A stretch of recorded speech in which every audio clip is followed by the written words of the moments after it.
So we have here some durum semolina flour. It's a finer grind of regular semolina. And we're going to add a pinch of salt. So a little pinch of salt, not much. And then we want eggs.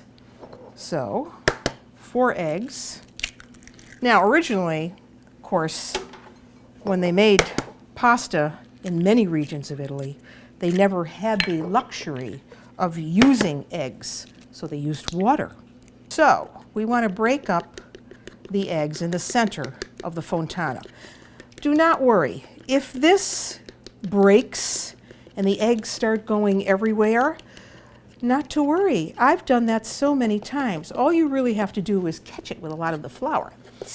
So I'm just going to bring as much flour as I need into the center. And you can see this is just getting thicker as we go along. And I've watched so many women in Italy make pasta that they're way beyond me. So how will you know that you have the right amount of flour to eggs? Well, when you have a ball of dough that just kind of holds together nicely, isn't too soft or too thick, well, then you know that you have enough flour, because you don't want to make the dough too tough. So I add flour, the remaining flour, a little bit at a time, just until I know I have enough in that dough. And then we have to do something. We have to allow this dough to relax for about 30 minutes or so, just to get that gluten relaxed so that we're able to roll this out without it kind of fighting us.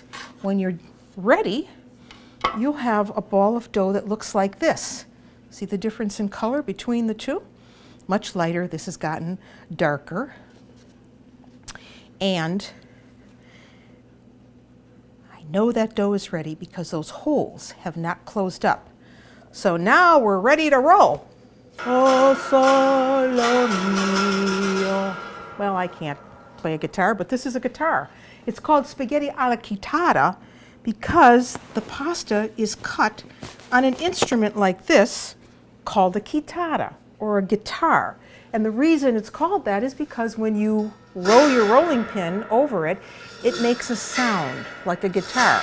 Now this one, not so much, because this belonged to my grandmother Saporito, who didn't come from Abruzzo at all.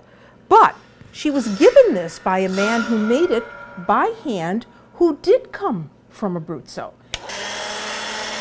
And then on the side of your pasta machine, you have a knob that has numbers on it in increments of 1 to 7 or 8. It just depends on what pasta machine you get. And as you go up in increments, the rollers tighten. And as you put the dough through, of course, it's going to make the dough longer and longer. So we're going to start on 2.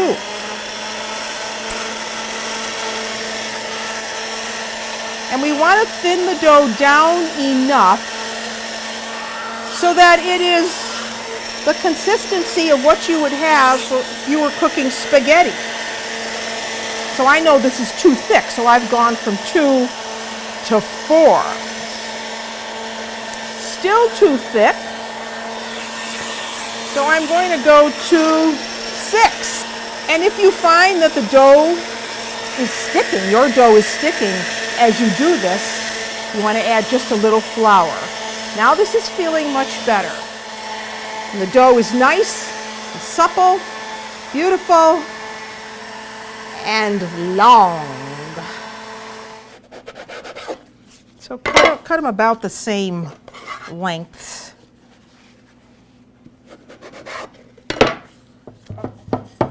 And you roll back and forth.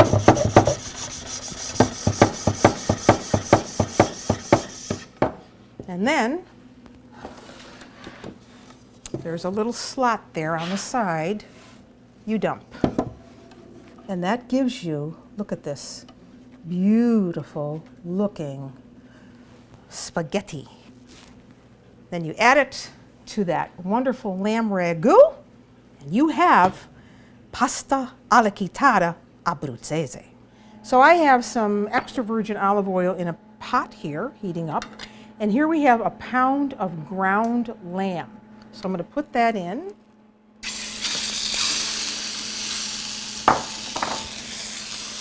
and get this browning.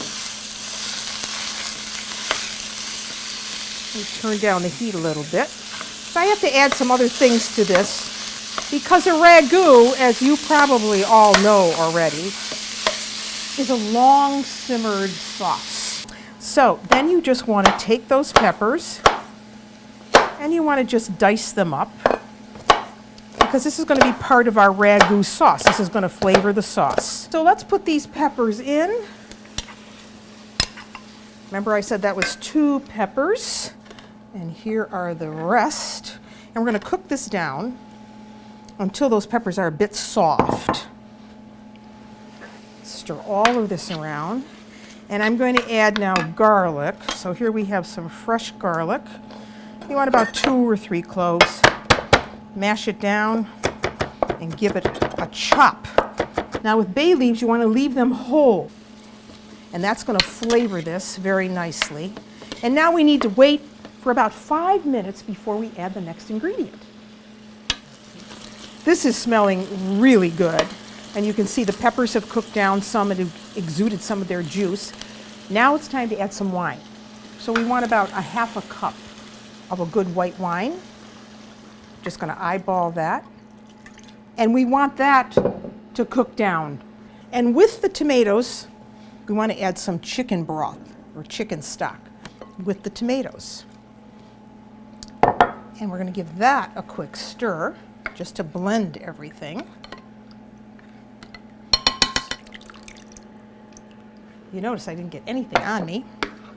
Mix this well, and we're going to let this cook for about 35 to 45 minutes. This should be thicker than it's looking right now.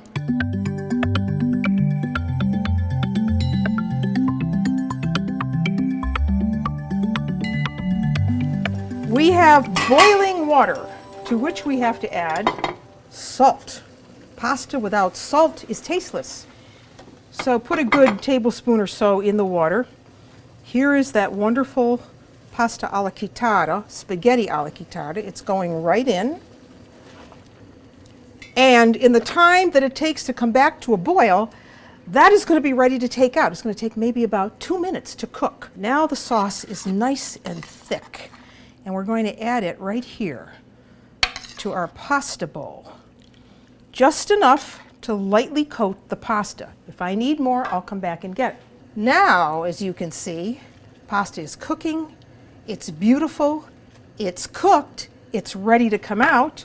We're going to take just a smidge of the water and put it right with the sauce. So now we're going to drain.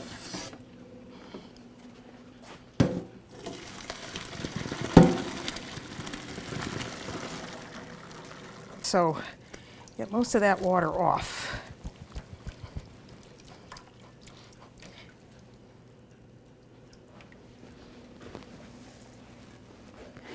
There it goes.